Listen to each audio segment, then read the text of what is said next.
Hi, good morning, brothers and sisters. Suki Hontu. My name is Chai, and I'm your MC today. Thank you for joining us. And this Dhamma talk is specially brought to you by Shah Alam Buddhist Society. Today, we have 12 other Buddhist organizations that will cross broadcast this talk. They are, let me see the list here. The first one will be MSBS, TBCM, KMBS, Friends of Aloka, Seremban Sudama, KCBA, BGF, Persatuan Buddhist Hilir Perak, Putra Heights Buddhist Society, Mudita Buddhist Society, Johor Gladians Metta Buddhist Fellowship, and the last one will be TIMS. Thank you so much. Let's start today's session by chanting together as a mark of respect for the great compassion and wisdom of the Buddha and reaffirm our faith in the three jewels. Let's put our palms together to join in the puja.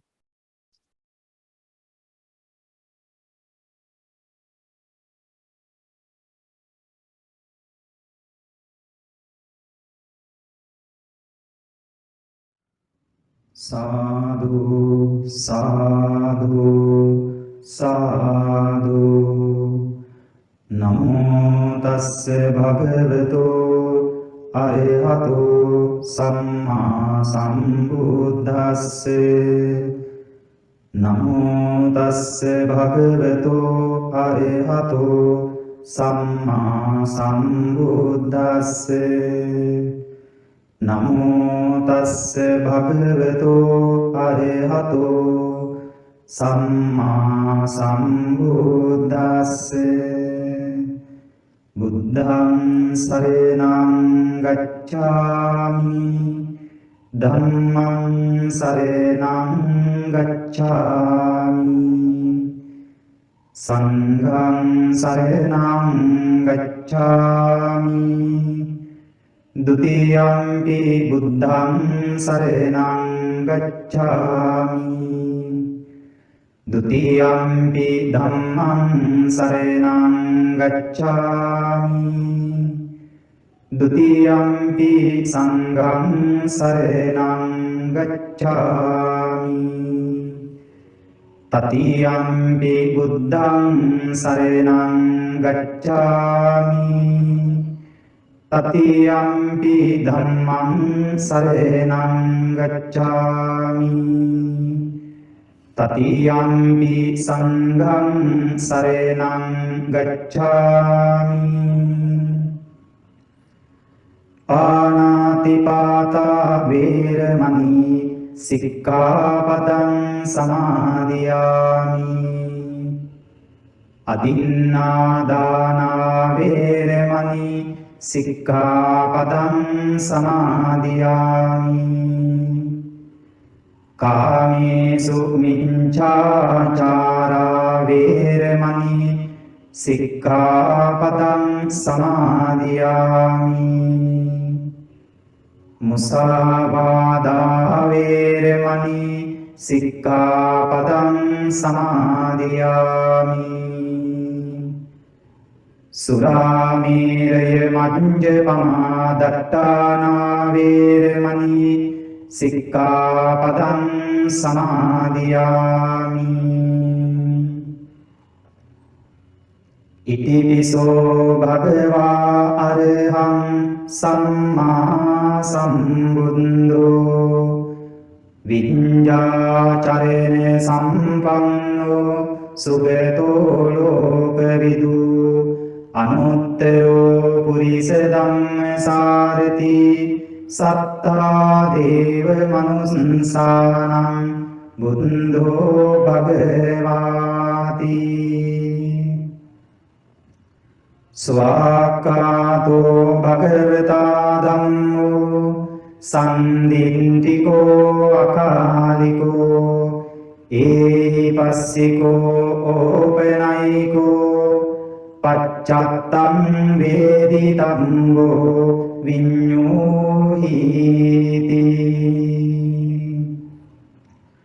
Supatipanno bhagavato sāvaka sangho Ujopatipanno bhagavato sāvaka sangho ඤාය පටිපන්නෝ භගවතෝ සාවක සංඝෝ සාමීචි පටිපන්නෝ භගවතෝ සාවක සංඝෝ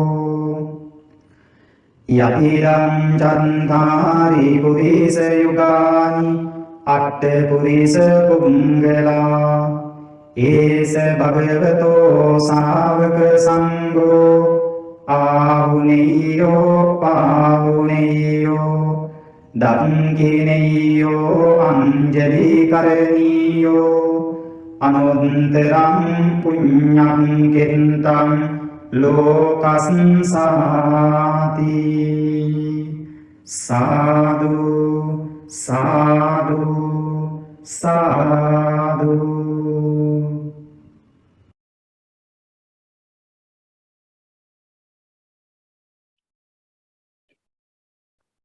Brothers and sisters, we have Sister Sylvia Bay with us today. Sister Sylvia Bay has dedicated herself to the study and practice of the Buddha's teachings since 1992. She holds a bachelor's degree in Buddhist Studies from the Buddhist and Pali University of Sri Lanka, where she later lectured. She also has a master's in international public policy from Johns Hopkins School of Advanced Studies. Since 2001, she has been a regular Dhamma speaker in Singapore and regionally. She published her first book, Between the Lines, in 2013 and is now working on her second book, Towards the Light. In the last two Dhamma talks, Sister Sylvia shared with us, why am I a Buddhist? So today, she will talk on Dhamma in plain English.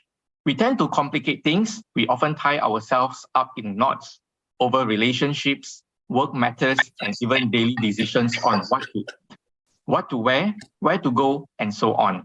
On Dhamma, many of us are still asking, what is Dhamma? After years of reading, attending talks, and meditation and self-reflection, we think that it is so profound, and therefore it should be difficult to understand.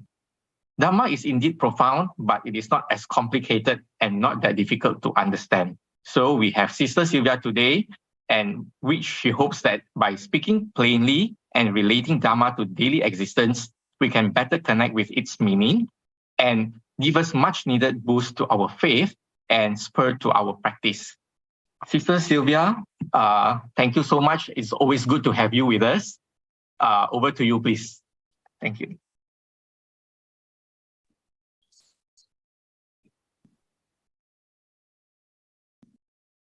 I have unmuted myself, right? Okay. It's been a while since I hop onto Zoom, so sometimes I get a bit lost.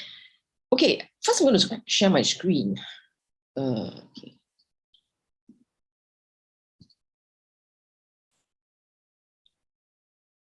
All good? I can see? Okay, thank you.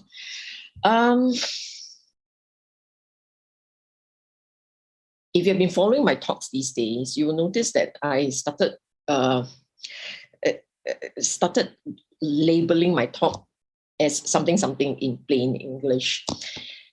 And the reason why I'm doing this is because I do feel very strongly, very strongly that very often we get a bit convoluted in how we see things.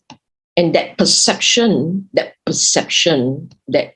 it must be difficult, it is from the Buddha, the wisest of men in centuries. Therefore, it has to be difficult.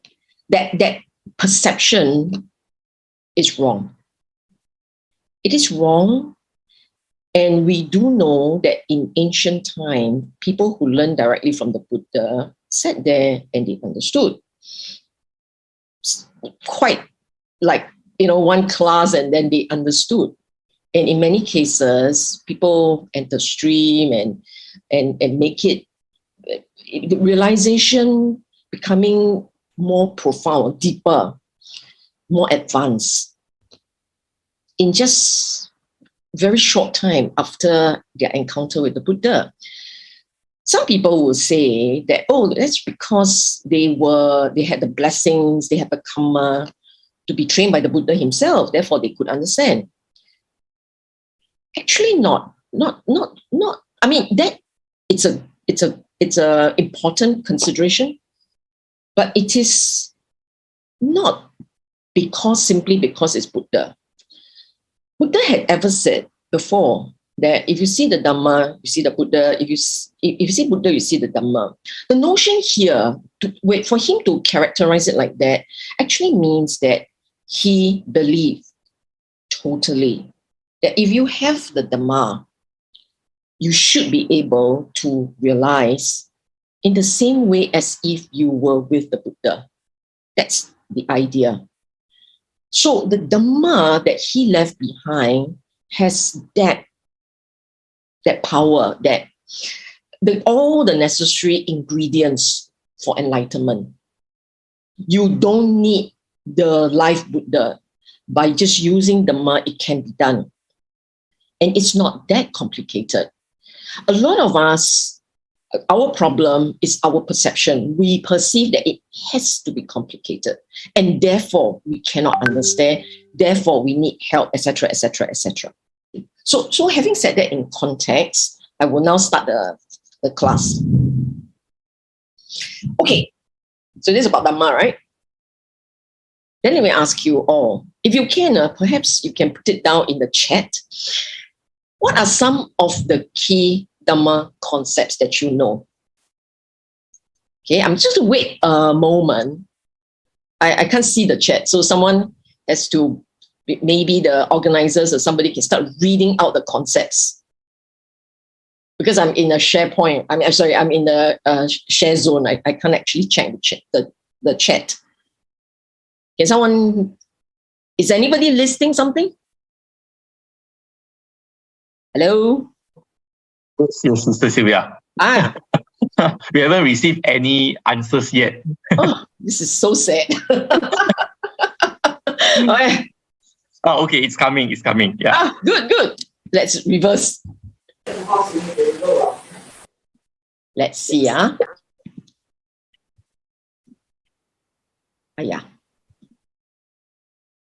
I can't get rid of the. Now I have a problem. I can't get rid of the chat. Oh. Can. Sorry, I'm just navigating my way around. Okay, forget it. I will tell you. I click, and as it comes out, you know for yourself whether or not you have picked that. Okay, so typically we'll talk about Four Noble Truths, Eightfold Path, right? So minimally, you must get these two, and then Tilakkhana, 3 characteristics. Yes, you should also get this one.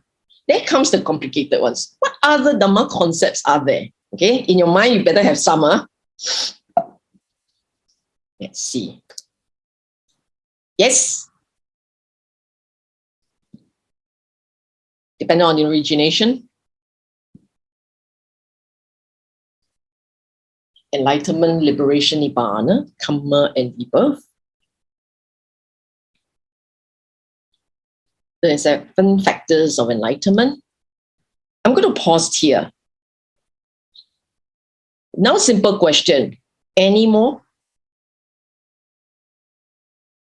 For those of you guys who are on Zoom, and I can see your face and I know you personally, you can nod your head vigorously or shake your head vigorously. Any more? Yes? No? What do you think? I have a couple more. Okay? Yes? The last one is the one that a lot of Buddhists get all caught up with. Okay? Why is that so? These are all the concepts. In fact, for those of you who reads widely the suttas, you will say, maybe there's one more, maybe there's others. You come up with others, the rebirth, and so on, right? You can come up with others.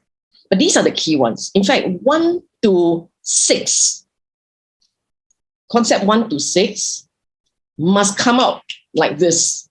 When you are asked to list Dhamma concept, 1 to 6 must come out, because those are the key ones, and they are very much unique to Buddhism, unique to the Dhamma. Okay? Now, how am I going to explain all these in 1 hour? Because that's the allocated time for me. I'm going to take everyone to their regular life, your life, everybody's daily life. And my question to everyone is this: what's all our one constant fixation? Meaning to say, what's the one thing that every one of us constantly think about?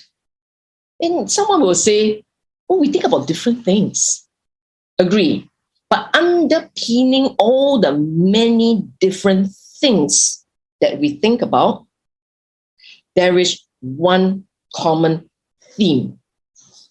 Everything, every single person here, whatever that they think about, there is underpinning all of that one theme, and one theme only.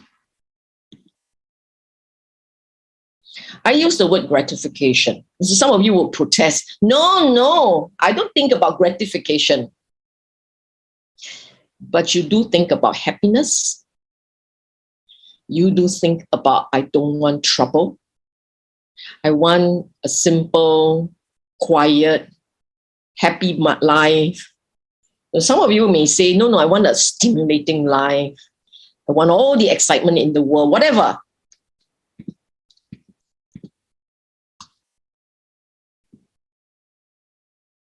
The big things.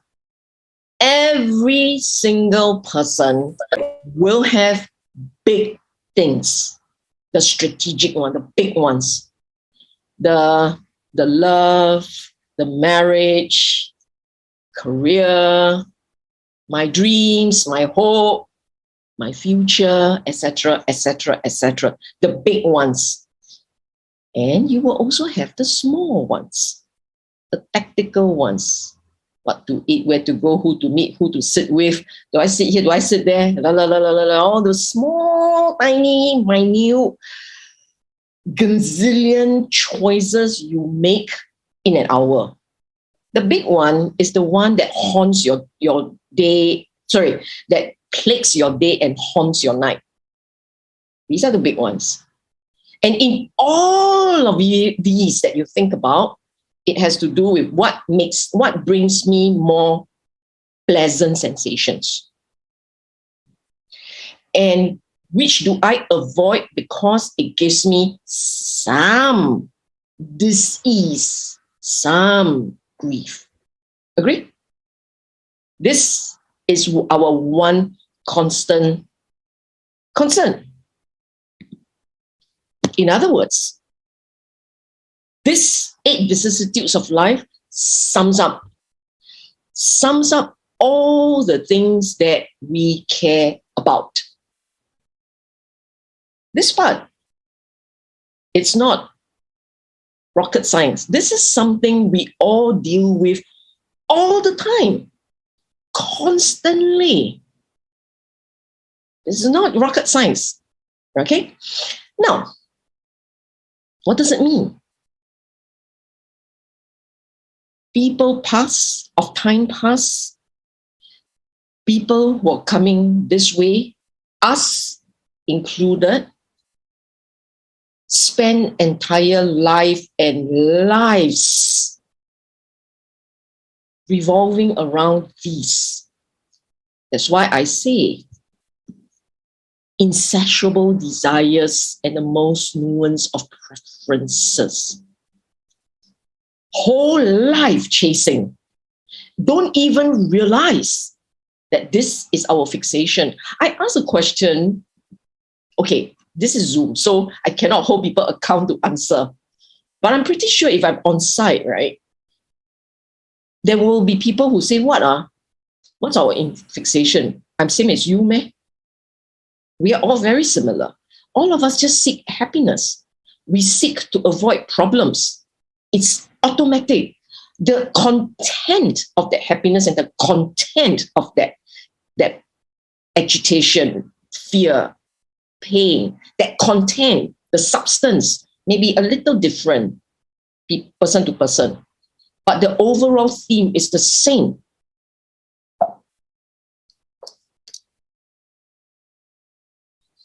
Because of gratification, because of this issue about I want pleasant, I want pleasure, I don't want pain, because of this fixation, because of this, we experience dukkha. This one is a given. Everybody understands this. Okay? So my next question, right? After this, my next question is, the regular person, you, me, the regular man, what assumptions do we make about how do you get pleasure and pain and avoid pain? What are the kind of assumptions we make? All of us, we have that same issue. We assume that we will experience pleasure / happiness / joy / good feeling when we achieve our goals, when we get what we want, we will feel good.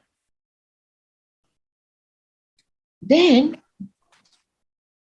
for most of us, if not all of us, except for the arahants, right? For most of us, we have many goals. We have many wants.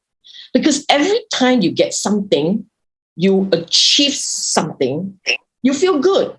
So for many of us, very instinctively, we go and achieve things, do things to achieve things. That is why I say I just kind of create a few thesaurus.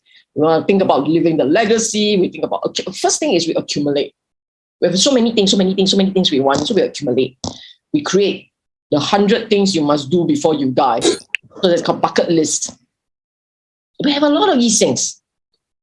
And we spend so much effort, so much of our time and effort in single-minded pursuit of our goals. We make plans. What do people usually say about our habits in the daily life, right? People will say we think about the past, we think about the future, we don't actually pay attention to now, present. It's because past and future are where all the stories are, where all the goals are. You think about the goals that you have achieved, the happiness you have enjoyed, and you think very much about the one that got away, the pain we had because we had that encounter. And then we spend time trying to avoid that encounter, avoid the same condition. And then we look at the future and it says, oh, we're going to do this, we're going to do that, great. Or, oh dear, we're going to have this, I'm going to have that. Problem. Okay, we do a lot of these things. And it's all the time, mind you. We do this all the time. This is our life for most of us. Okay. What's the problem? We do all these things. We accumulate all these lists. We have all these goals, assuming we have time on our side. So I say here, live life completely oblivious to its inherent fragility, which is old age, sickness, and death. No, man? That's our instincts, man. None of us, in all these things that we are doing, in all the plans we're making, none of us assume, none of us will assume that we will not be alive to finish the job. Unless at 90, you set off to do a big project, then you say, maybe I cannot finish. But even then, the fact that you go and start a project this big when you're 90 years old says that this problem, oblivion to fragility, right? That problem is still there. Okay? And most of us, if you think about it, right, most of us would assume pleasure, happiness, it's normal. Pain, disease is not normal. That's an assumption. That is why every time people have pain, we will tell them to, okay, we must fix this. We must fix it. Look, we have medicine for depression, for all kinds of pain. We have medicine for that. Why? Because the assumption is that's not normal. It can be healed on. Heal already when you're normal, you'll be happy. That's an assumption. Okay? And is it wrong to have the assumption? It's not wrong or right. It's just the way things are. We assume that we can live for the longest time. And no, we will not die tonight. We all assume that. Even I do. I assume that I go to bed tomorrow, I will wake up and go to work. We assume that. I just don't assume that happiness is normal. Happiness, sadness is conditional. Conditional, not normal or abnormal. It's just the way things are. It will happen when the conditions are there. It doesn't happen when the conditions are not. That's not assuming that it's normal. Okay? We feel very entitled for pleasure. We all feel very entitled. And you feel entitled because you assume it's normal. What do I mean by we feel very entitled? If you're, for the ones of us, those of us with problem children or problem spouse, why are they so making life so difficult for you? Because you feel very entitled. But why do they feel so entitled? Because it's actually normal, human. Some people will feel very entitled regardless. So those are the not nice ones, the inconsiderate ones. Some people do feel a sense of entitlement. I should be having this because I'm human. I should have that. Okay, that's feeling entitled. Again, I want to stress, it's not right or wrong. It is just your assumption. Okay. And then the third problem that many of us have is experiences validate, affirm the self, meaning to say. We have experiences, we have pleasure, we have pain, then we say the self. The self is experiencing all these things. Okay? Now, this page, not difficult. Let's move on to the next one. Oh, this is my favorite. Life and lives trapped in samsaric karma. Karma is the choices that we make. Again, samsara means again and again and again and again. We gravitate towards pleasure. We are so scared of pain. We want to avoid that. Again and again and again, we create all kinds of goals, all kinds of plans to maximize pleasure. That's our instinct. Okay?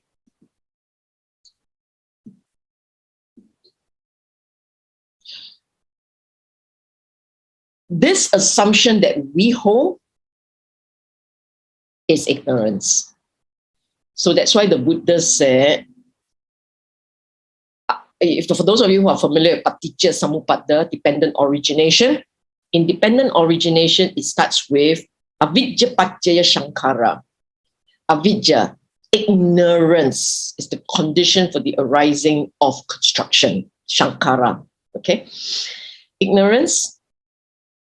And what did the Buddha say about ignorance? Ignorance is thus ignorant of the Four Noble Truths. So that's ignorance. Okay? And this is delusion. We live our life oblivious that we will grow old, fall sick, and die. We live our life arrogant, as the Buddha says, arrogant that we have time on our side, which energy, strength, youth on our side. We're arrogant about our youth. We're arrogant about our health. Buddha said so. in one of the suttas. So when you cannot see, when you are oblivious to the milestones that we must go through, that is delusional.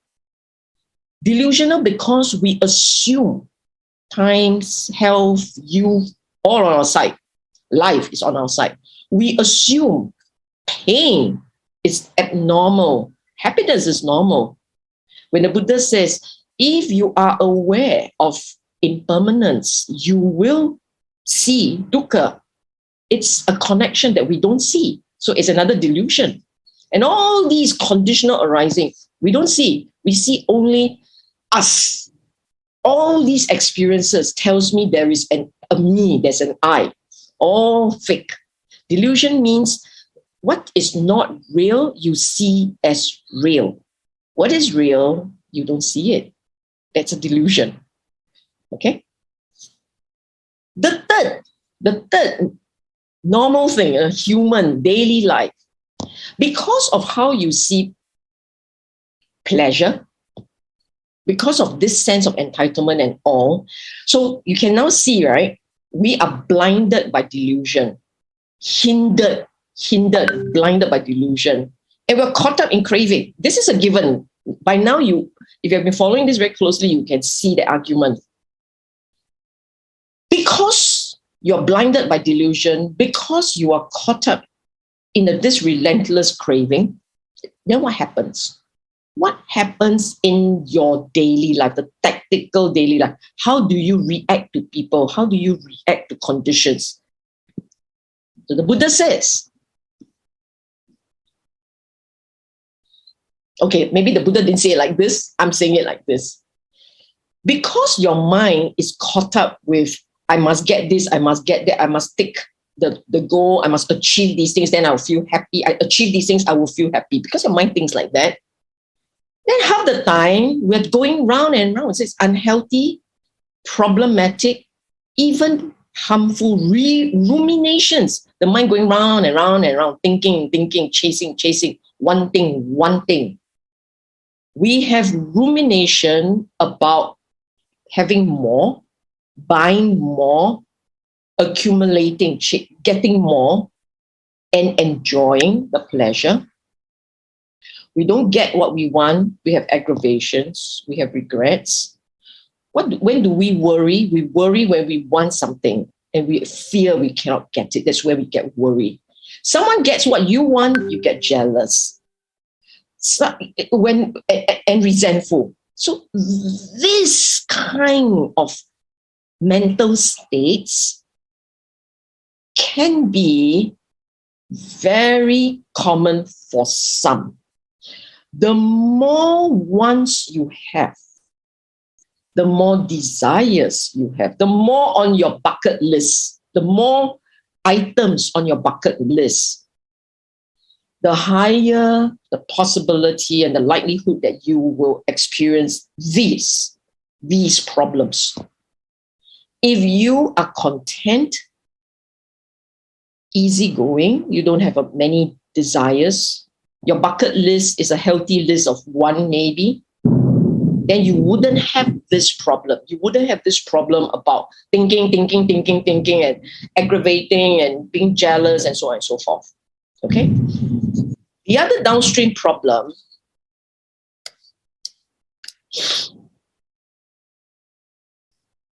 I'm not saying this as the teaching per se. I want you to think about the way we speak in daily life. So what does wrong speech means, right? When you take liberty with facts, why would you do that? Why would we take liberty with facts? Often because it's convenient. Because we are afraid of being judged. Because it helps to get us ahead. So what do you call lying? I make it softer, gentler. We are fuzzy with the truth, the facts. We're not clear in our mind, and we're not we're not clear in how to characterize the facts. The other problem is we sit and we gossip. The problem with gossiping is gossiping gives vent to pleasure and loba dosa, greed / pleasure, and anger / agitation or whatever. I always say this: when we gossip about people, we tend not to have something good to say. It's not. We don't gossip goodness most times. Sometimes we do, but most times it is complaining about someone. Want to share something unpleasant about someone, so we gossip. Slandering is a worse form of gossiping. You go in with the intent of talking bad, telling people why so and so not nice. We go in and we do that. But why do we do that? We actually want to win support, bring people to our side, create conditions that undermine another. So that's slandering. And you know what? Many of us will say, oh yeah, but we don't do that. No, actually, most of us have that problem. Many of us have this problem of gossiping and slandering. It's very normal. It is not the slander that gets you into court, trouble with the law, but it is a problem. It is a sort of slander. It's the karmic slander, the one where because your intent is to maybe vent your anger, and so you could tell people things that undermine another person's standing because you don't like that fella. And then the world agrees with you because the world also loves a good gossip. Then you have a problem. You've been guilty of this already. And when we are agitated, so unkindly, loose, agitating words, these words comes out because it sits on dosa. That's all. It sits on dosa. So lying, gossiping, slandering, harsh words, these are all sitting on akusala. Whether it's akusala loba or akusala dosa, it's akusala. They are all not pleasant, they are uncalled for. Some of you may say, oh, but I'm not like that. I'm pretty sure some of you will say, I'm not like that. I'm not like that. You know what? Most of us are like that. As long as you are caught up in trying to advance yourself, improve your chances of pleasure, as long as you are like this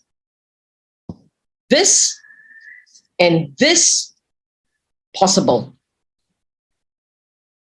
Unhelpful, unhealthy, problematic ruminations, thoughts, in other words, the wrong speech that can come about, all possible. And the final one is this: we engage in actions to get us or keep us ahead. Sorry, my light's a bit off. We engage in actions which are selfish and self-serving, thoughtless, can hurt people. Sometimes not deliberate. Sometimes it's deliberate. Not deliberate means it's just careless, words that just pops out. Sometimes you meant it. You meant for it to be sharp and hurtful. It meant for it to damage someone, cause some grief. Why do people engage in sexual misconduct? Why? Gratification, enjoyment, pleasure. People will say, I am entitled to pleasure. I am entitled to happiness. When you say like this, you will then take action that may hurt another and you don't care. It's just the way it is. Being unfaithful, stringing people along, okay, in extreme cases, stealing, cheating, killing, extreme cases. So some people will say, but I don't do cheating, stealing, killing, and so on and so forth. Yeah, that is true. Most of us don't. If most of us do, then Singapore or Malaysia, since some of us are from Malaysia, then our society will become very violent.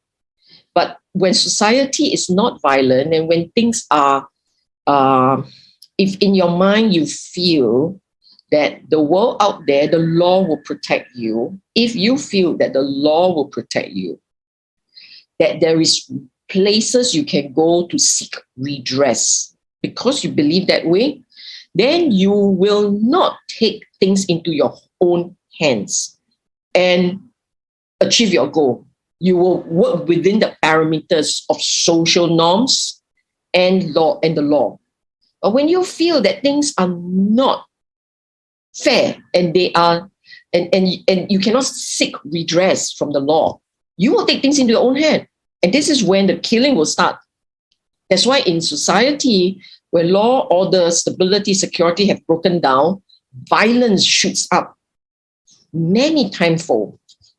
Okay?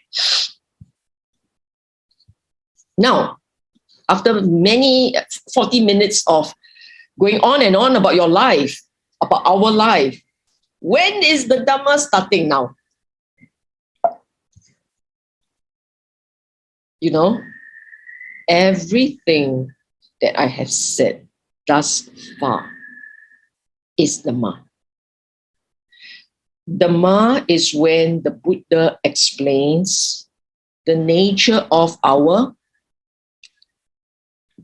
conventional reality. Dhamma is when he explains our mind, how our mind perceives reality, but that reality is conventional. And that conventional reality sits on delusion and ignorance. Dhamma explains why we all experience dukkha and why that dukkha doesn't stop. First, second, third slides. It's all about the regular mind and our regular life. If you recall, I'm going to show you now this long list again. If you recall this list, okay? Earlier on, first and second noble truth, fourth noble truth, the four noble truth, the noble eightfold path, the three characteristics. I'm going to go back. This first, second, third noble truths. What you see here, first, second, third noble truths.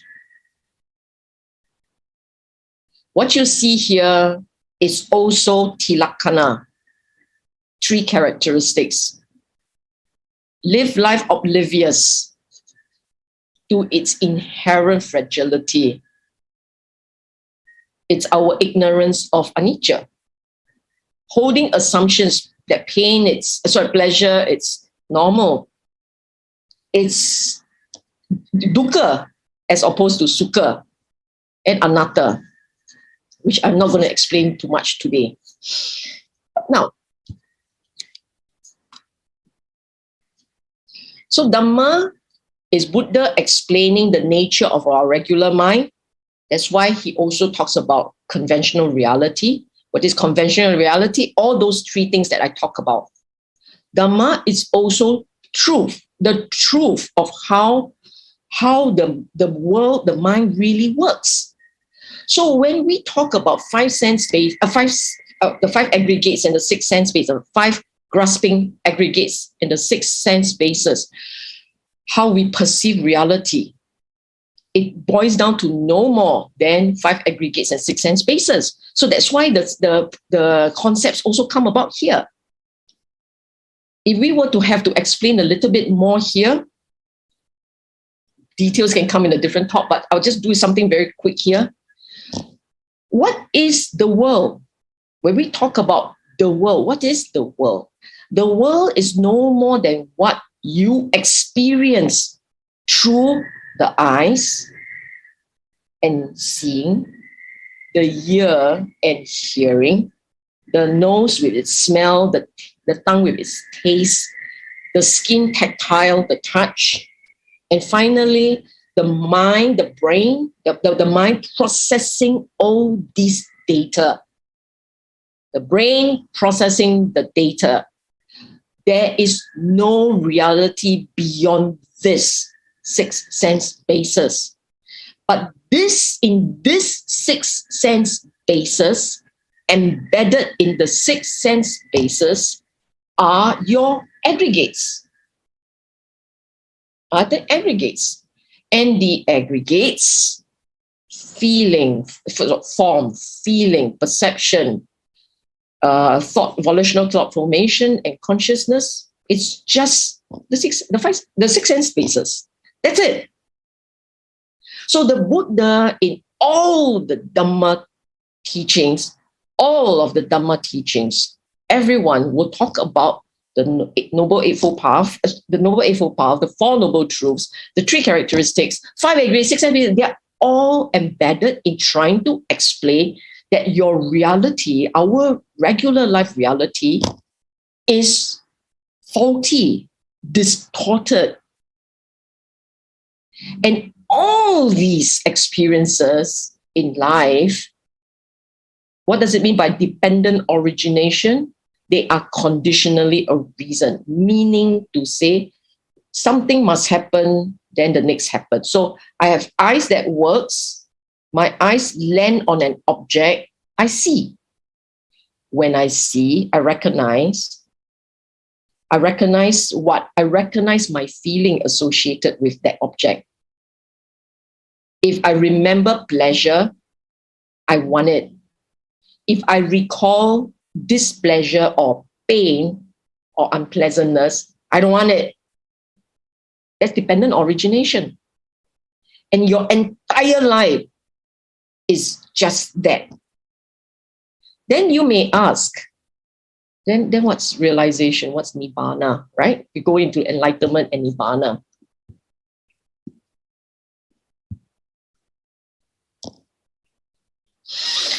Yeah. Enlightenment and nibbana is when you recognize for yourself that all these sense experiences is divided into no more than pleasure and pain and a huge chunk of neutral. It's no more than that. And your mind has choices, mixed choices, and constantly chase after these choices. You are awakened to that. You realize that this is what you have been doing. And all this chasing is because you don't realize that the mind, the chasing will cause you pain. It's all these, okay? And the second big chunk of Dhamma is, how do you fix this? How do you train your mind so that it doesn't behave the same way as it used to? It's a path. A path means this is a method of training that causes you to change the way you look at things and behave. A method of training to develop new mental states. The mental states, maybe not new, but to develop the relevant mental states that enable you to experience reality as it really is. The current set of mental states that you have, that many of us have, if you're not enlightened, that's assuming you're not enlightened. If you're not enlightened, you will carry a set of mental states, mental habits. These mental habits keep you shackled in conventional reality. The path is training your mind to have mental states that will enable you to wake up. Okay? Your current mind carries a set of mental states that keeps you sleeping, that keeps you deluded, keeps you ignorant. You need to train a new set of mental states that will overcome these, that will wake you up, that will get you to say, oh, reality is like that. So the path, the fourth noble truth, the fourth one is about cultivating mental states for awakening. You must have those mental states because awakening is also conditional arising. Without those mental states, you will never awaken. Okay? So when we talk about number 9, 37 factors of enlightenment, those factors is actually 7 set of key mental states. 7 sets. You don't need all 7. You need 5 core ones. Faith, energy for wholesome mental states. Sati Samadhi means balance and wisdom. These are the core ones that you must have. Any of these, you must have all 5. You cannot like, I choose one, then next life I cultivate number 2, and then third life I cultivate number 3. Cannot. In one life, you must cultivate all 5. And this 5 is all embedded in these 37 factors of enlightenment. Okay. So you talk about noble truth. Sorry, you talk about the Eightfold Path. You talk about number 2 and number 9. Eightfold Path, number 9, 37 factors of enlightenment. Or even when you look at number 10 is the consequence of your cultivation. So if you go by the path or you go by the 37 factors of enlightenment, you cultivate the mind, you create those mental states, they become a part of your mental states. It's a very common mental states for you. You will experience number 10. That's what it means.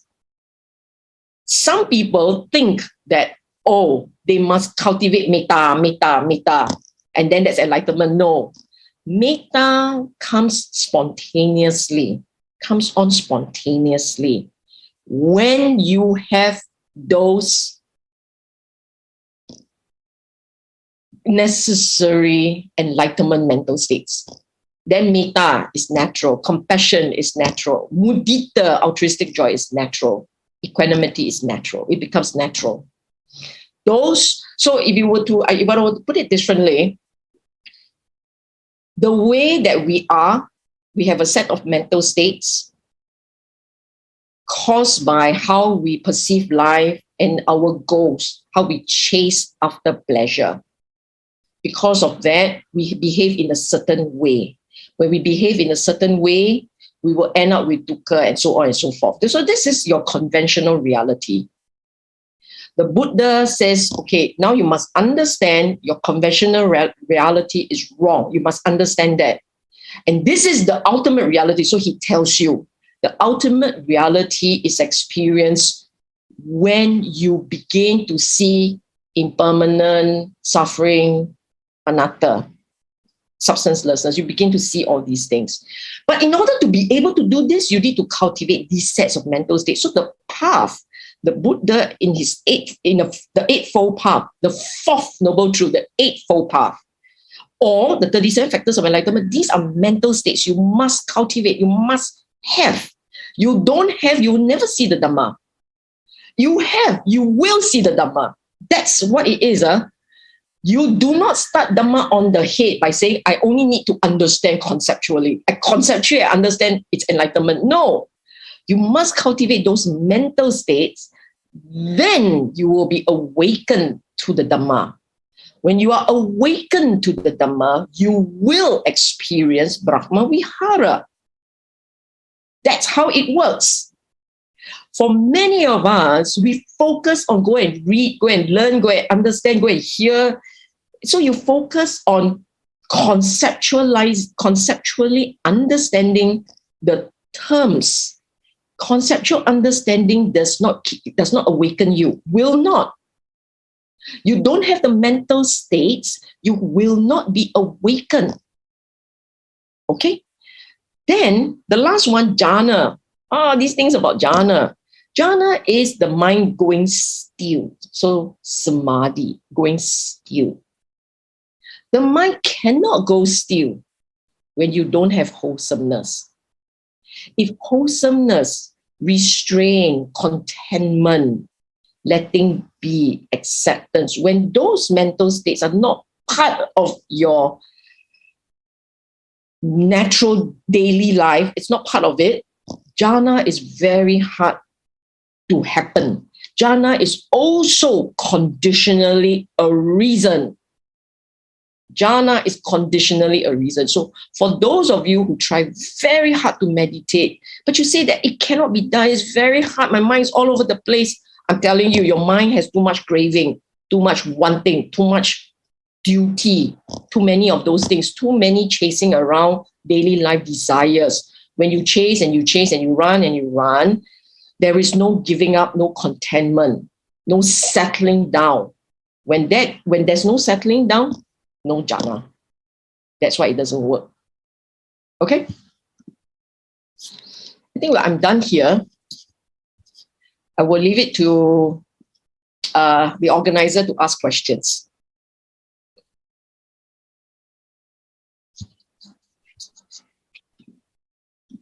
Sylvia, thank you so much for the talk. Okay, let's go to the Q&A section now. The first question, let me read out from James Tan. In our chant, we say, may all be well and happy. Why should we take sides? Why only wish for wellness and happiness? Why not welcome the bad, the ugly, and the horrible too? Very interesting question, Sister Sylvia. The Buddha himself never used this chant. We use it. So I want to say that Buddha never used this line that says, may all be well and happy. The Buddha's teaching is not like that. But we're all human. And this line essentially is us hoping that we will be okay. You can also hope for not okay, then nobody will use that chant. Okay? So the assumption here is, why do we do it like this? It's because we are human. We want like this. We don't want the pain. We don't want the ugliness and all. It is us, not the Dhamma. Okay? Okay, right. Moving on to question number 2 from Brother Leong. Why is it that a filthy rich person is fearful, insecure, unhappy, and suffers emotionally, while a beggar is happier and more content with what he has? Second part of the question, does this mean that the beggar has Dhamma while the rich man has none? No, this is your perception. This is your perception that the rich man is upset and sad, and the poor man is happy. That's not true. Anyone who has contentment is happy, rich or poor. Anyone who has a lot of wanting, a lot of desires, a lot of dreams, hopes, and plans is unhappy. Again, materially irrelevant. Some people, the more they have, the more they want. They are the ones who are what Buddha will call going from dark to darker. Dark to darker. Some people, they are wealthy, very wealthy, because of their karmic endowments from a different time. They're very wealthy. But in this life, they learn the Dhamma and they understand the Dhamma. So these are the ones who go from light to light. So the question has a wrong assumption, okay? Coming to the third question from Kok Yu. Current days, many people like to control in everything, so they are very unhappy with their life. So can we say we live life without control thought and following the 5 precepts will help? So can we conclude, let life be and live with our life help?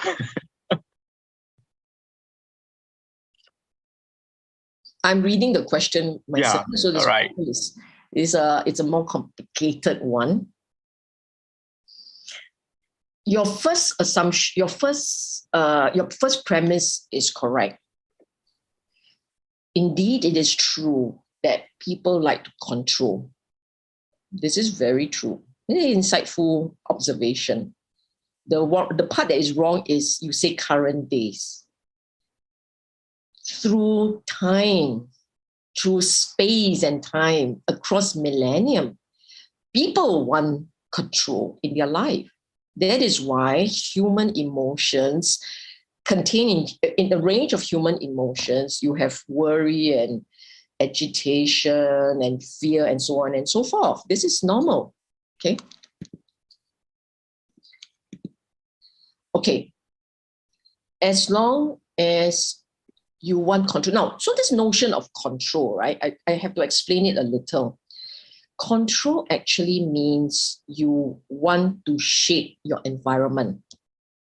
And all of us want to shape our environment. That's why it is more common to experience some degree of unpleasantness than pleasure. That is why most time in a day, for most of us, you typically tend to note that you have unpleasant or a bit of dis-ease or a bit of displeasure. So our typical mind toggles between neutral and displeasure. Then occasionally there is a spike of pleasure and pleasant sensation and joy. It's a spike. And they don't come on so often.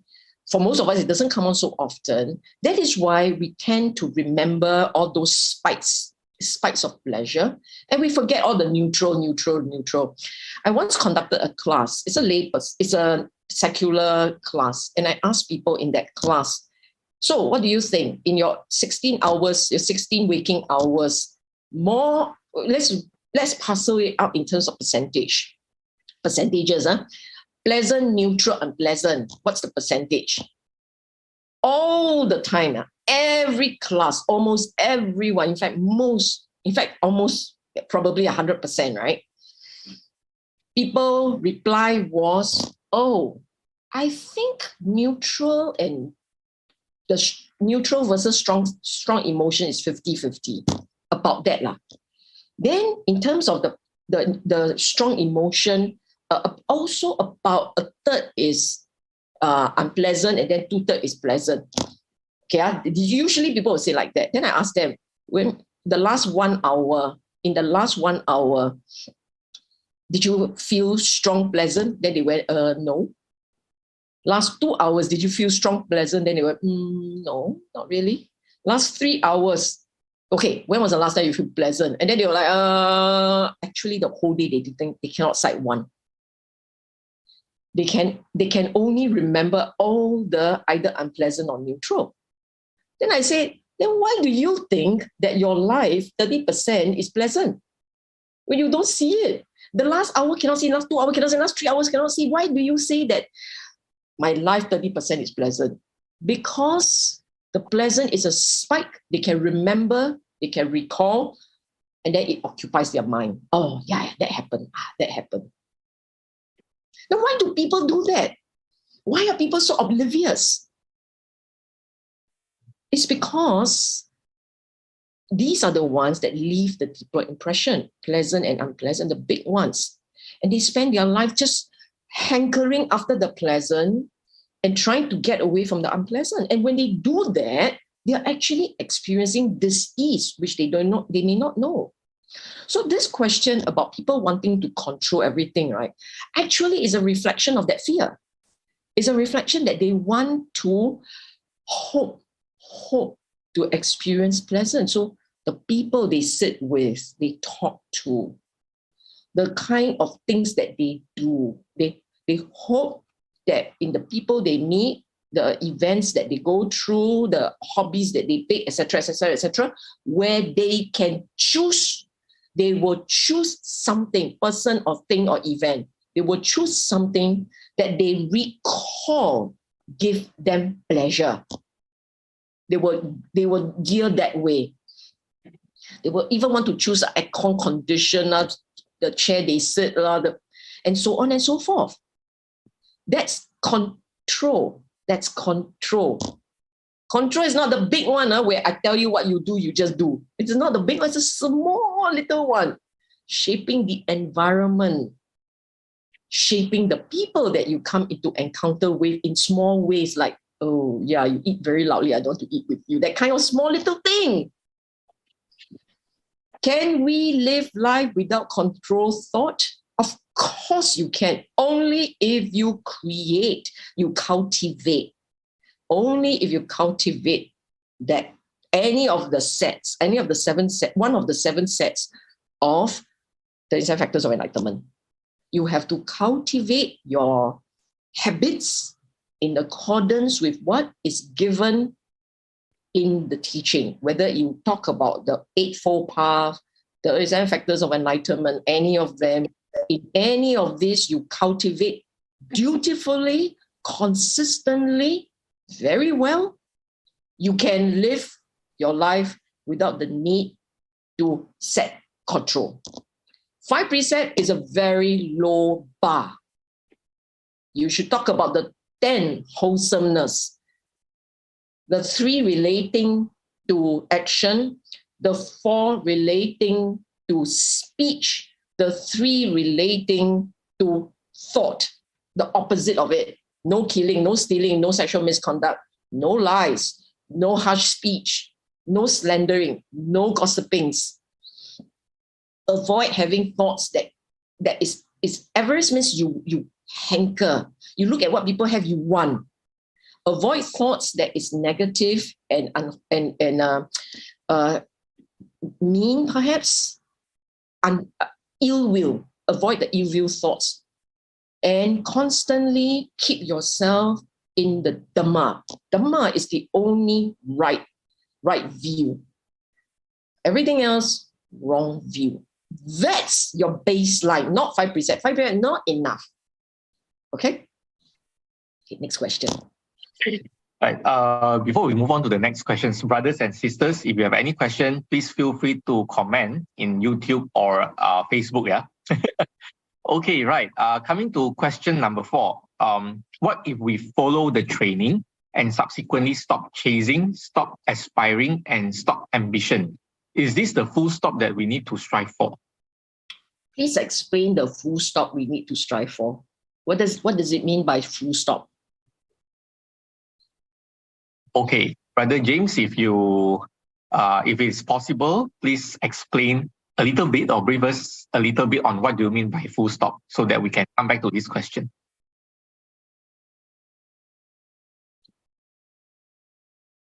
The final, so you're talking about Nibbana. The final goal is Nibbana. Yes. Okay. Let me explain it. Your final goal is actually cessation of dukkha. That's your final goal. Cessation of dukkha. If you understand the Noble Truths, what it means is you must know how not to unchase. If you look at your mind, at any one time, the instinct is to want something, to have preferences. That's the mind's nature, our regular mind's nature. You need to see the mind and that habit of wanting. Then the mind learns to accept, be content. The mind becoming content. The mind looking at everything and say, so nice, I'm happy here. This is nice.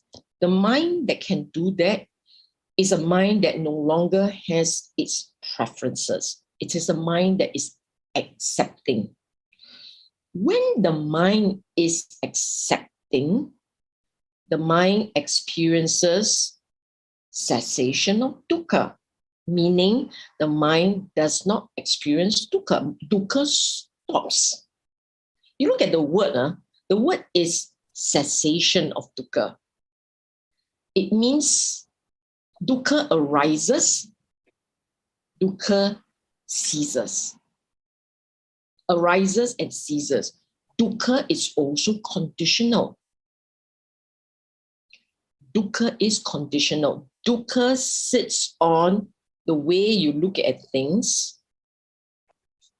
And the way you look at things would be more is good. Chasing is good. So the first slide, dukkha depends on you seeing the world through the lens of pleasure and pain, and you chase and you want. That is why the first teaching the Buddha taught, Dhamma Cakkapavatana, right? That first teaching, he starts the teaching with, there are two extremes. Gratification, sensual gratification, and mortification, self-mortification, the two extremes. So what does that mean?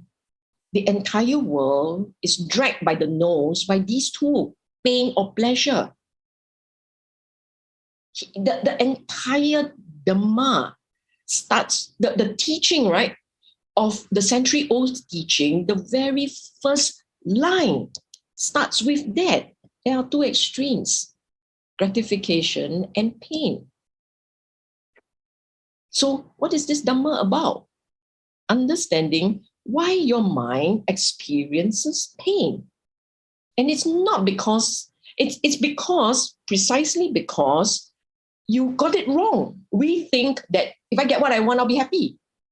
But the problem is we don't stop at one. We stop at what I want. Okay, this is grammatically wrong, but you know what I mean, right?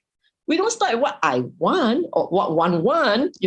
We typically like, oh, see, I have pleasure. So let's have more wants. Let's have more. And then we go on and on and on. The day that you see through this and you stop that chasing. So this is what, stop chasing. You stop that one thing. Then at that point, you experience nibbana. You experience stop. But your nibbana is temporary. That cessation of dukkha is temporary. It's the Pali word is nirodha. It's temporary.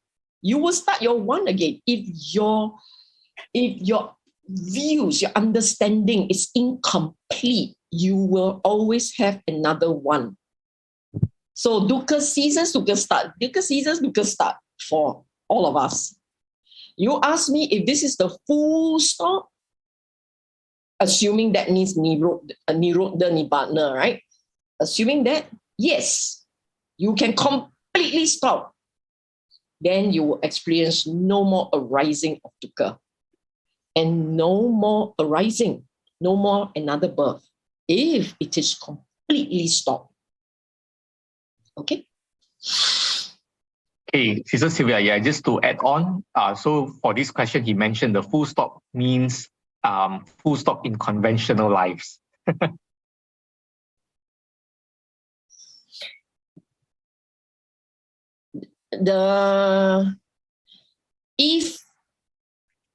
If your mind does not fully understand the Dhamma, you will continue to live with the possible arising of dukkha and craving, There is no full stop in a conventional mind. Only when the mind has really understood ultimate reality, then it will no longer chase. Everything is conditional, okay? I must stress this, is conditional. If you do not see that the experience of life sits on five aggregates and 6 sense spaces, and in all of this is anicca, dukkha, anatta. You don't see this, you never really understood this, you never experience it, then you will never change the way you see the world. If you never change the way you see the world, the stopping is impossible.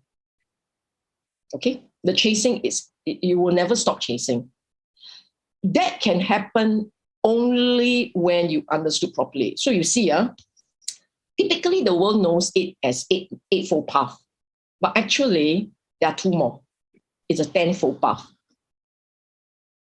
It's a tenfold path. And what does it mean, right? In the eightfold path, you talk about the correct understanding leading to behavior and speech in a certain way, how you conduct yourself in the world in a certain way, leading to the mind being balanced, quiet, peaceful. Okay? Panya Sila Samadhi. When you have that, you can see the Dhamma. The mind can go quiet with the understanding, with the correct, wholesome practices. The mind will go quiet. In that state, the mind can see Dhamma. So number 9 is right knowledge. Sammanyana, right knowledge. Only when you see the Dhamma correctly, right knowledge, then will you experience Samma Vimutti, right liberation. You say, I will stop doing these things, but if it doesn't sit on right understanding, no right motivation, right understanding, therefore no right knowledge, there will not be a right liberation. Don't have. It won't happen. In a 1 hour talk, it is impossible to bring everybody into a deeper appreciation of Dhamma. Today is the plain English part. A much deeper appreciation of Dhamma, come and join us for DFC next year, Dhamma Foundation course next year. We're starting in January again. We will Zoom it also. So if you sign up, you can come on site if you're living in Singapore, or you can come online if you're not living in Singapore. Starts in January. Okay, that's perfect, Sister Sylvia. Okay, the next question, Brother Leong. Many believe that Dhamma is a concept. Can Sister Sylvia Bay comment on this, please? Dhamma is a concept when you don't understand and you're trying to think of it conceptually. Dhamma is not a concept, it is life if you understand it deeply. When you don't understand gravity, gravity is a concept. When you know, when you accept reality, gravity, gravity is not a concept. The idea of concept means it's in the thoughts, only in the mind, it's in the thoughts. You don't understand, it's a concept. When you understand, it is reality. So for those of us who accept that the earth is round and there is gravity and so on and so forth, right? Then those are signs. Those are not concepts. Okay, next question. Does the Buddha's teachings of not going after pleasure deter young, ambitious people from really going further to understand Buddhism more conceptually? No, it doesn't deter. It doesn't deter. In fact, for anyone who wants to experience happiness, ambitious means what? So this is exactly what I mean about the delusion of mind. Ambitious means what? You believe that if you have material stuff, a spouse to love, parents who love you, great children who is very obedient but very successful, and then you have a good career that deliver great money, and you have so much you can do whatever you want in life. That's happiness. That's how we all define happiness. I mean, the regular person. Then you have all these things and you wonder why you're still not fully happy. Why? Why do I still have this urge in my heart, this nagging in my heart? Why? Because that's not the answer. So young people or old people or middle-aged people, the youth is irrelevant. Anyone who chase after pleasure, anybody who chase after pleasure will experience pain. And to understand the Dhamma is to understand the science of mental healing, such that you will experience the joy of living without paying prices, without paying that price. You can have whatever you want. Okay, maybe that's the wrong way to say it. You can still have, in the eyes of most, you can still have a successful lay life without the pain that comes with the chase. if you understand Dhamma properly and you apply the principles in your daily life. So what does it mean? It means you must want to insert in some moderation. You must know when to say enough is enough. You must know how to sit back and enjoy the blessings of life. And the blessings of life is not a spouse that love you, but that you have spouse and children and parents and people you care for to love. That you can love is a blessing. That people love you is not in itself the blessing. See how we put things on its head. That we have education, it's a blessing. Chasing that degree is not a blessing. What's the difference? Education means with opportunity to learn, to understand, to grow. That we have exposure to the knowledge that are, so that we can enrich our life with knowledge. That you hold a PhD does not mean anything other than you're very good at one item in a very narrow way. That's not a life. That's not great. Do you understand all these things? So young people. So the question here is, how do I get my children to be interested in Dhamma? Stop making this a ritual. Teach them properly, but then you must understand it properly. You must understand for yourself, what does it mean to understand Dhamma?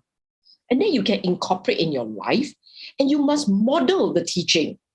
Then you have a bunch of people following behind to learn the teaching from you.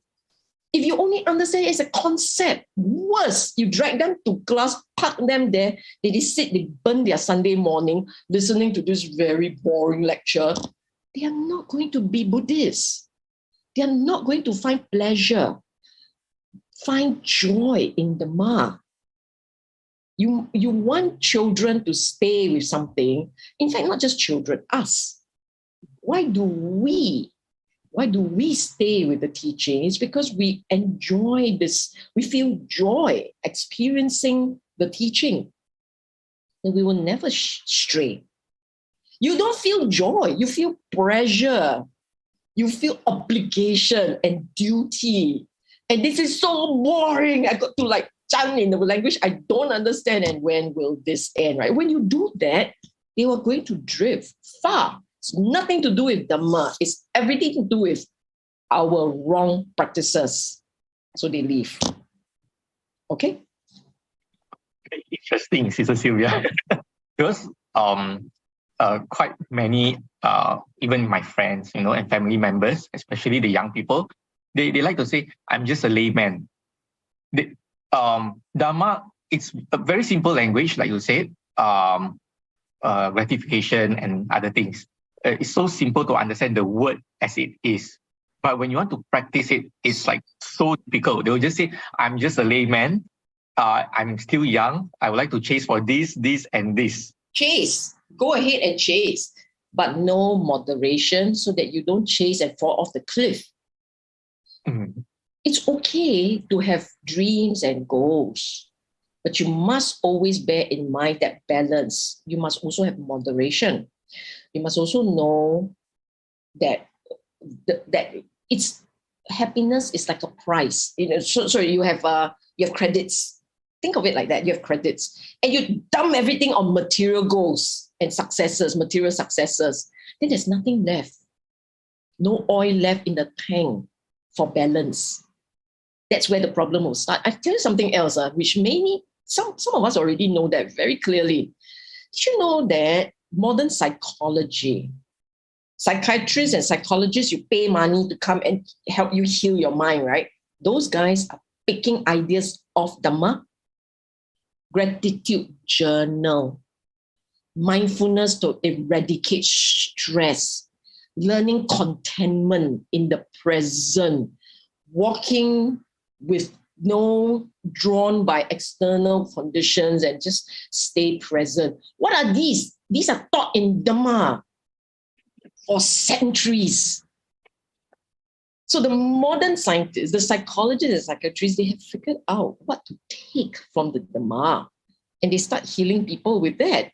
Then we all pay money to do that, to do these things, without realizing that you got it for free in a monastery, in a proper class that teach Dhamma. You have it. So the problem is wrong view, wrong understanding, leading to wrong thought, wrong conduct of life. So the mind gets wonky. That's not the Eightfold Path. That is the wrongful path. Yeah. Okay. Thank you, Sister Sylvia. We still have quite a number of questions pouring in, but we'll stop in after taking these 3 questions. Okay. The next question is, why do we pay respects to Buddha Rupa when the Buddha does not allow or encourage images of him to be made? Because human needs to see something to feel connected. That's all. It started with, I think the very first Buddha Rupa was actually not made by Buddhists in India. It was made by Greek Buddhists who ended up next door to India in the Himalayas, Kashmir area, where they established their little Greek kingdoms. And so the first Buddha looks like an Angmo, looks like a Caucasian, because they use their image of what a god looks like and make Buddha. So we do that because we for most people, they are happiest when they see a statue, and it must be a good-looking statue. Because humans are hopeless, right? We all are partial towards beauty. So it must be a good-looking statue. And yeah, you don't have to. You don't want to bow to the Buddha Rupa, go ahead, don't bow. But for many of us, we do, because we're grateful to him. And that statue allows us to focus our attention. Okay, move on. I'm going to try and cover as many as we can. Indeed. Okay, right. And next one will be, Sister Sylvia, please elaborate more what it means by live for the present moment, as people always say. It means that your mind do not have too many wants. It actually means not many wants. Your mind tends to run to the past, run to the future, run all over the place when the battery is craving. So the stronger your craving, the more thoughts you will have. All thoughts that comes up sits on some kind of wanting. Don't see craving as a dirty word. Craving is just a habit. It's just wanting, preferences. If you allow yourself to say, I'm content, I'm happy, you find that your mind goes quiet. Every time you say, I'm content, I'm happy, it's okay. When you say that, the mind goes quiet. It doesn't think. If you say, oh, I need to go and do this, and I need to do that, and I need to call somebody, I need to do that. All this need sits on a one. So you want to live in the present moment, you have to watch the number of wants you have. And it will help if you write down your wants. You might just write it down. Write down the wants and see for yourself, actually all these ones no need. Just one chunk of one throw out the window. Then you will think less. Okay? All right. This question is actually, it's not a question, but it's more like a comment, statement from this devotee. If Dharma is merely a concept, Buddha would not have told his students not to believe what he said, but to discover and experience and experiment about his teachings. Maybe Sister Sylvia, you can comment a little bit. That's correct. Absolutely correct. Okay. You mean very clever. Good points, you mean. Okay, so the last question will be, Sister Sylvia, why sometimes it seems like there's a trend when we are practicing, maybe for a period of time, maybe like a few months, you are so devoted, practice kao, but after a certain while, then you just lag a bit. Yeah, and then chase for the materials because you can see your friends, family, they are encouraging you to go forward, go towards all these kind of things. Then after that, then you realize, okay, it's time to go back to the monastery, to the temples again. Why is there such a thing? Yeah. Humans are very cute. And this is something for organizers of monasteries and of Buddhist organizations to be very mindful of. Humans will always gravitate towards pleasure / pleasant. Always. Make use of that. What do I mean? I tell you a story first, then I'll answer your question. You remember the Buddha's cousin, Nanda, who was made, Buddha pressured him, twisted him into joining the Sangha on his wedding night.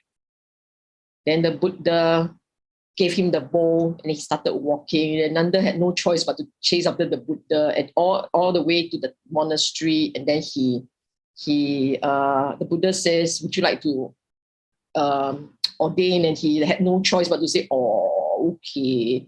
But he always regretted that decision because his wife, his beautiful wife, waiting for him.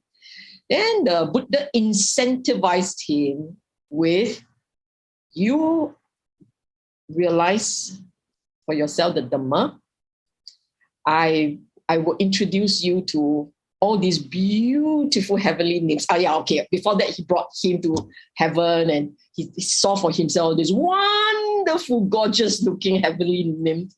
And then the Buddha says, if you realize, they will be yours. And then he went, sweet. Then he was going to do that, right? And then he practiced very hard. And then all his monks realized that, he's practicing for carnal pleasure, right? Then they all laugh at him. And then he felt really shame. And then he tried very hard. And then he's so shamed. And then he tried very hard. Then he realized. In his cultivation, he realized. And then he told the Buddha, I absolve you from delivering on your promise. And the Buddha said, I know. When you realize, I will also be absolved from having to deliver the nymphs. What did the Buddha do? He incentivized him with what? Pleasure. Idea of pleasure. So what does that mean, right?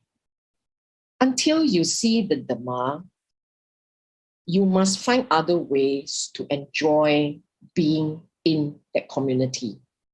You must. And usually people enjoy bonding, serving. So the experience, you must think of a wholesome, joyous experience for people. They come, they belong, they feel connected, they rejoice in the goodness of the place.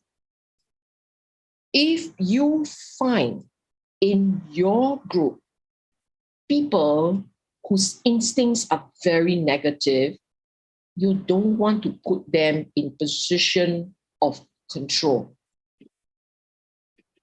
When you have negative people, just one, it will create a toxic environment.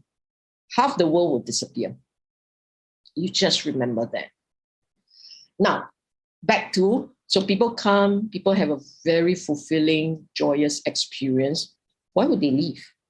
They won't leave. But that's not enough. They came looking for Dhamma. They cannot stay there attached to people. So in this environment where they came to serve and have fun, they are also introduced to the guidance on how to cultivate certain mental states necessary for them to be able to experience the quiet mind. And in that quietness, right? In that quiet, they realize for themselves the Four Noble Truths and how they click. This person will never leave. May leave you if your environment is unwholesome and not Dhamma-based, but they will continue to serve in the Dhamma elsewhere. They will never live Dhamma. So, to reiterate, what is necessary, the two parts process. Part one, where they feel connected, the joy, the service, the wholesome states. So you must, the most powerful one is service. Serving, raising funds to help old folks home, to bring people with cancer for work, to serve, to help, to do good, doing good together, to show gratitude together, then rejoice, rejoice. That's part one. But for this to qualify as a Dhamma center, there must be a part two. And the part two is propagation of Dhamma, but in a way that people can enjoy. You don't propagate Dhamma as if you're sitting for exam. None of us enjoy the exam, except maybe for one or two super genius, but the rest of us like hate exam, right? Why would you do that? I know of one center who give exam to children. And they wonder why the kids all fell out, never returned to Dhamma. I was like, duh, of course they won't come back. They're already so stressful in school. Why you want to make them do that? So then someone was bound to ask. If you didn't stop the question, someone is bound to ask. So, Sister Sylvia, then how do you teach kids? You bring them into play, to enjoy, to learn simple things about wholesome mental states. That's all. Gratitude. Everybody write about who you're grateful to. Then make them make cards to give out to people, to say, I thank you for this. They can decorate their cards. You create activities where they learn your Buddhist culture. It's gratitude, kindness, patience, love, stuff like that. Okay. And then every week they come, they draw picture, they write stories, they cheer, they share with each other. This week, what is my one moment I remember to say thank you? Something like that lah. Learn culture. Don't learn Four Noble Truths, Eightfold Path. The adults don't understand. You make the kids learn. Learn wholesome mental states. Learn how to be a good person. And then you have them talk. You must have them talk to each other with an adult facilitator who better understand Dhamma. You don't sit down there and you teach and you don't understand. Then you will teach your version. And then there is karma. There is karma teaching wrong Dhamma. So don't do that to yourself. Like that, Okay, thank you, Sister Sylvia. Okay, thank you, Sister Sylvia. There's quite a number of people asking about the class that you mentioned just now in Singapore, starting in January. Do you mind give a little bit more information about that? Okay, there is a group of us who come together and deliver Dhamma class, which we call Dhamma Foundation course. Dhamma Foundation course. And the name was chosen deliberately so, meaning we want people to understand Dhamma concepts in such a way that will help them with future growth. So we teach concepts clearly, simply, and these concepts, which many will become a part of life, these concepts then is the foundation for future Dhamma growth. It's not a short course, it's a long course. We have two parts to it. Module 1 is called Dhamma for the layperson in daily life. So it's about how do you train your mind to feel joy and to live life joyously as a layperson. Last year we had this as 16 weeks. This year we'll cut short probably. In fact, quite clearly we'll cut short. And maybe 3 months, 12 weeks, thereabout. Okay. And it goes into history and so on and so forth. Then module 2 follows maybe about a couple of weeks break, and then module 2 is Dhamma for the practitioner. the way we conduct this course, we will have tutorials. We'll have discussions. It's not a case where I talk, you write note, and then it's just not like that. We will have discussions, and everyone is invited to share their thoughts. So on site in Singapore is a lot more fun. Because they cannot stop talking as human beings. Okay. Online, we have introduced a bunch of facilitators who will go in and help germinate discussion. So this is important. Okay, then no exam. We have it in two versions. We have it online and on-site. On-site means Buddhist Fellowship Singapore. Online is Zoom. And we can take as many as there are online. Let's say 100 people, no problem. 200 people, no problem. BF has up their subscription. So 300, 400, 500, no problem. It won't happen. It won't happen 2, 3, 500s, that kind. Typically, we'll have about 150 online. And on-site is another 50, or depending on social distancing requirements. We also... sorry? Sorry, how do we register yet? Registration hasn't started yet. I will send the link to Eileen and then you all can publicize it. Okay, that's great. Wait. Okay, so it's a very long course, but we tape. Everything is taped. Then the link is sent to the participants. So they don't actually have to be present in the class. At their own time, own target, they can go and download the video and they watch. The slides are there. The filmed, the videoed classes are there. The one thing we don't video is tutorial. So when we have if we have tutorials, then you will miss it. If you don't come, you will miss it. Yeah. Okay. Thank you so much, Sister Sylvia. So once we have the link, we will post it up so that brothers and sisters, you all can join and also to register for the classes. Right. Thank you again, Sister Sylvia, for this interesting talk today and answering all the questions that we have. Brothers and sisters, before we end the talk today, let's put our palms together to share the merits. Okay. Today, we have gathered here to listen to a Dhamma talk. May we share this merit with all devas. May they protect us from all harm and dangers. We also like to share this merit with all petas. May they rejoice in this merit and be free from sufferings. May all my relatives, friends, and family share in this merit. May we all be well, safe, and happy. May we all have the opportunity to learn and realize the Dhamma. Sadhu, sadhu, sadhu. Brothers and sisters, thank you for joining us today.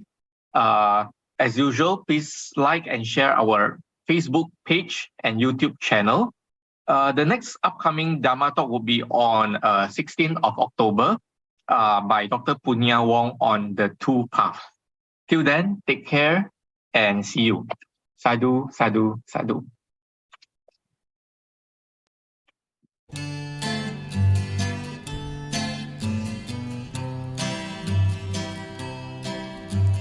Climb the path with gladness in the field of life, vanquishing illusion, ignorance and strife. Brotherhood and service shall our motto be, and the goal before us, truth and liberty. We will teach thy Dharma wheresoever we go. Wisdom, love, compassion in our actions show.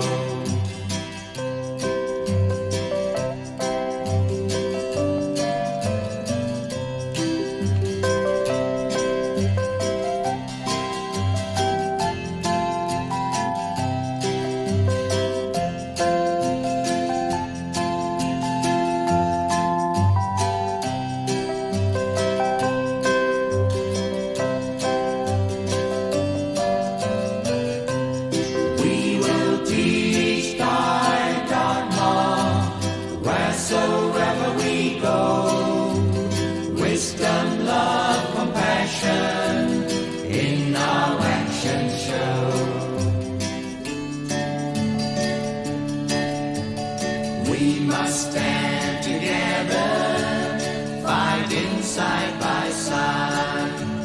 Truth is undivided, this must be our guide. All divisions vanish where the truth is known. This the greatest lesson by Lord Buddha shown. Forward marching ever in the Dhamma's might, till we lead the nations into endless light.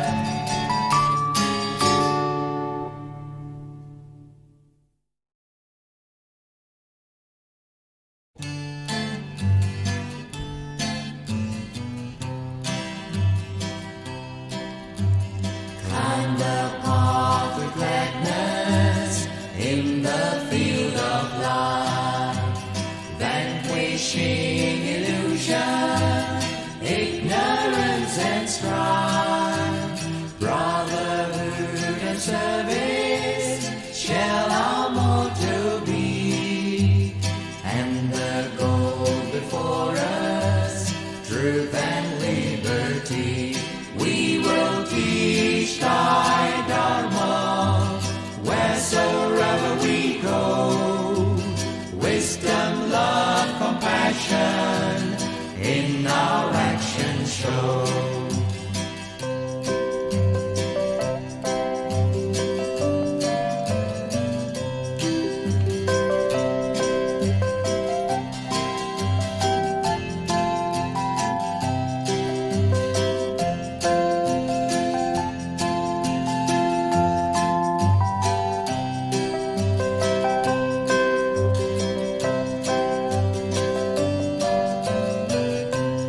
We will teach thy Dharma wheresoever we go.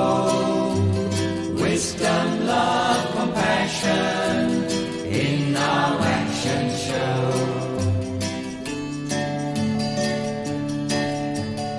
We must stand together, fighting side by side.